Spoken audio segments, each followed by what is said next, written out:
We've seen that we can measure angles in degrees and degrees, minutes and seconds. We're going to introduce a new measurement for measuring angles here, and they are called radians. Just as you measure, say, temperature, there's two you should be familiar with, and they are Celsius or centigrade and Fahrenheit. There is another one, Kelvin, which has got scientific applications, but you should be very familiar with centigrade and Fahrenheit. The fact that we use two different ways, two different scales, if you like, for measuring temperature.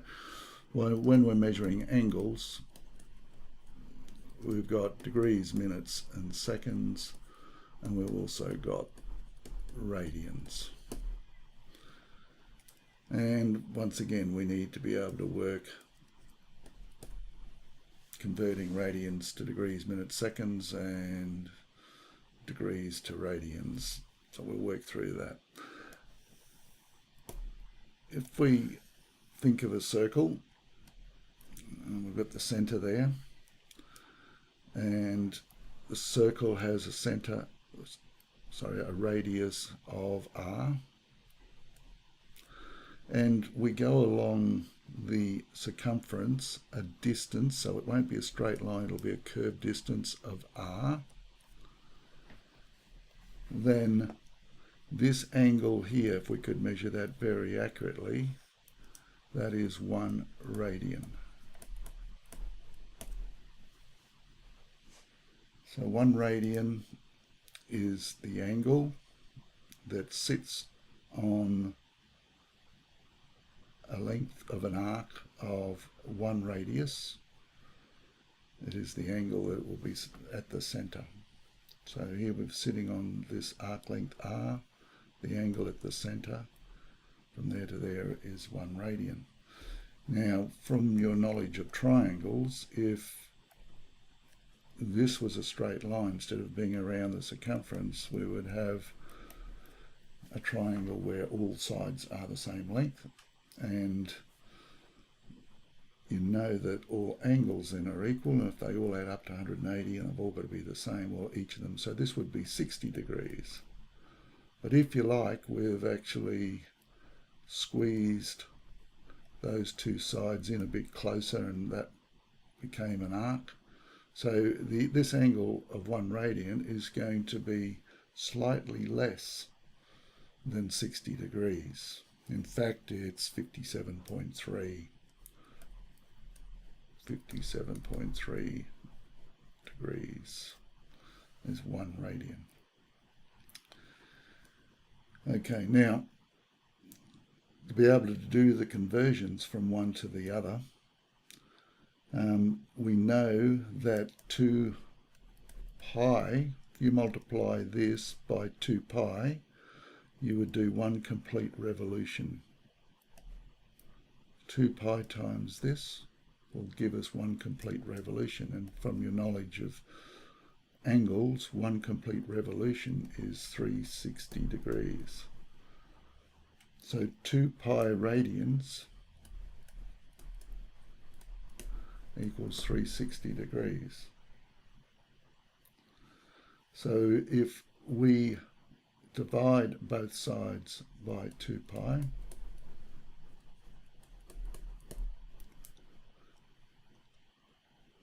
we will get 1 over 1, so 1 radian. The 2 will go into 360, 180, 180 over pi radians. Oh, not radians, what am I talking about? 180 on pi degrees.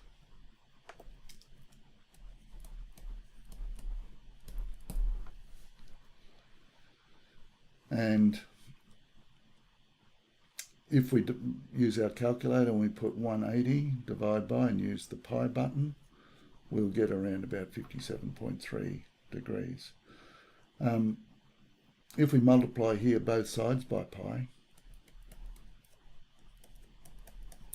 we get pi, and don't forget pi is just a number, 3.1415, blah, blah, blah, blah.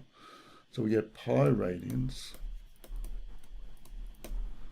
equals 180 degrees. So 3 1/7 times 1 radian is 180 degrees. So we can use that for our conversions. So we've got radians,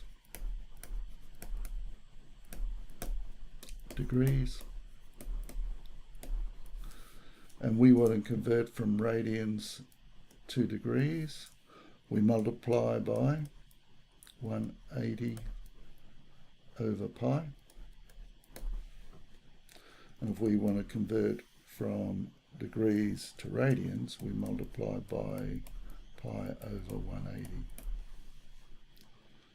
So to go from radians to degrees, multiply by 180 on pi. To go from degrees to radians, we multiply by pi over 180. The symbol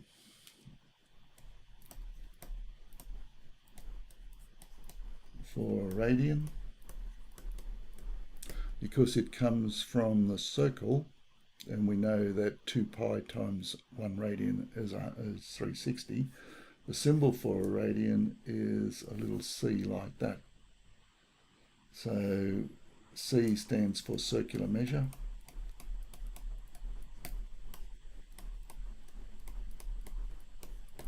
So we can say pi radians equals 180 degrees, using symbols to